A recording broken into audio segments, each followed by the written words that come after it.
అందరికీ నమస్కారం. Welcome to Sushmita food menu channel. ఈరోజు మన సుష్మిత ఫుడ్ మెనూ ఛానల్‌లో అందరికీ ఎంతో ఇష్టమైన చికెన్ ఫ్రైడ్ రైస్ అనేది ఎలా తయారు చేసుకోవాలో మన ఛానల్‌లో చేసి చూపిస్తాను. రెండైతే మరి చికెన్ ఫ్రైడ్ రైస్ ఎలా తయారు చేసుకోవాలో చూద్దాం.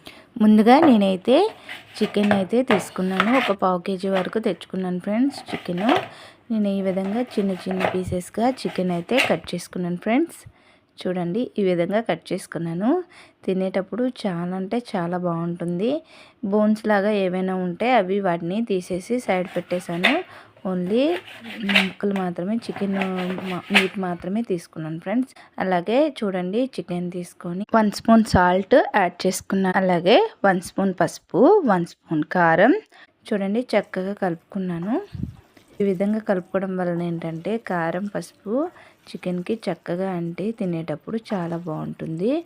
తర్వాత కడాయి పెట్టుకొని స్టవ్ ఆన్ చేసుకొని నూనె కొంచెం బాగా మరిగిన తర్వాత మనం కలిపి పెట్టుకున్న చికెన్ ముక్కల్ని ఈ విధంగా అయితే ఆయిల్లో డీప్ ఫ్రై చేసుకుంటున్నాను. ఇలా డీప్ ఫ్రై చేసుకోవడం వల్ల చికెన్ ఫ్రైడ్ రైస్ అనేది చాలా అంటే చాలా బాగుంటుంది. ముక్కలు కూడా క్రిస్పీగా బాగుంటాయి. తినడానికి ఎంతో ఇష్టంగా ఉంటుంది. అందుకే చూడండి, నేను ఈ విధంగా చికెన్ అనేది ఫ్రై చేసుకుంటున్నాను. తర్వాత అదే బౌల్లో ఒక 5 గుడ్లు వరకు కూడా నేను ఈ విధంగా పగలగొట్టుకొని వాటిని బీట్ చేసుకుంటున్నాను ఫ్రెండ్స్.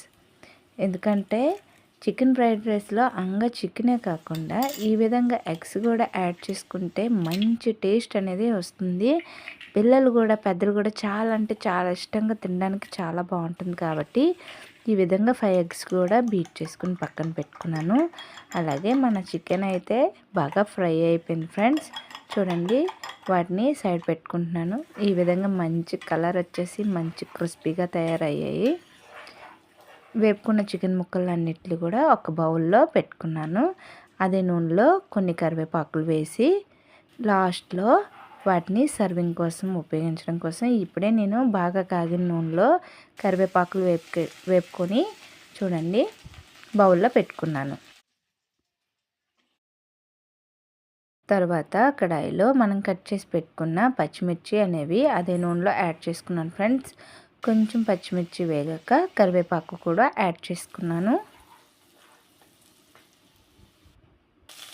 తర్వాత మనం ఏదైతే ఎగ్స్ బీట్ చేసుకుని పెట్టుకున్నామో అది కూడా వేసుకున్నాను ఫ్రెండ్స్.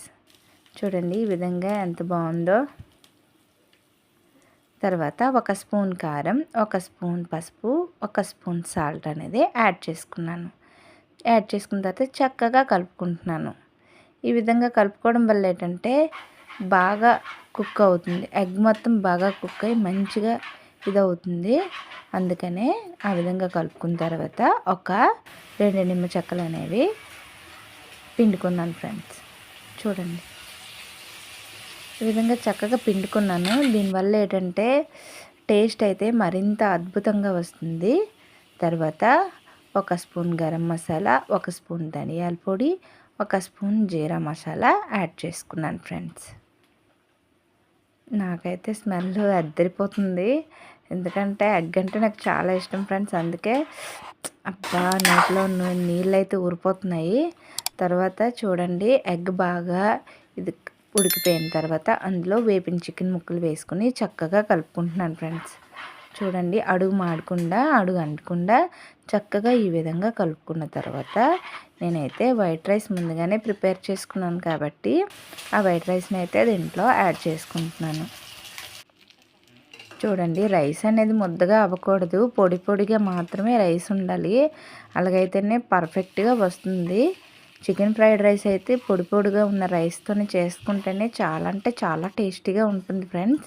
నాకు మొదట్లో కొంచెం సాల్ట్ సరిపోలేదు అనిపించింది. అందుకే కొంచెం సాల్ట్ అనేది యాడ్ చేసుకుంటున్నాను. 1 స్పూన్ యాడ్ చేసుకున్న తర్వాత మళ్ళీ చక్కగా కలుపుకుంటున్నాను. చూడండి, చికెన్ ముక్కలు, ఎగ్గు, కరివేపాకు అన్నీ కూడా పచ్చిమిర్చి కూడా చక్కగా మిక్స్ చేసుకోవాలి. ఇలా మిక్స్ చేసుకొని నోట్లో ముద్ద పెడితే అబ్బా అనిపించేంత టేస్ట్గా ఉంటుంది ఫ్రెండ్స్. చూడండి, నేను ఇందాక వేపుకున్నాను కదా కరివేపాకులు, ఆ ఫ్రైడ్ కరివేపాకులను అయితే రైస్ మీద వేసి మళ్ళీ చక్కగా కలుపుకుంటున్నాను. ఆ కరివేపాకులు తింటూ ఉంటుంది. యమ్మ టేస్ట్ అండి. అందుకే చక్కగా కూడా మీరు ఈ విధంగానే మీరు ఫ్రైడ్ రైస్ చేసుకుంటే చాలా అంటే చాలా టేస్టీగా ఉంటుంది. మన ఛానల్ని ఫస్ట్ టైం చూసినట్లయితే please like and share and subscribe friends.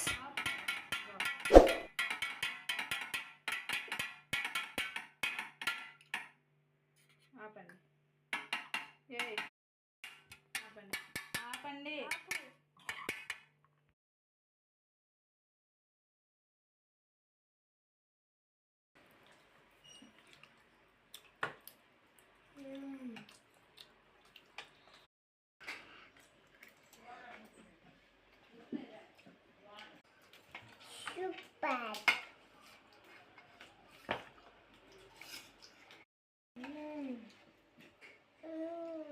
Super.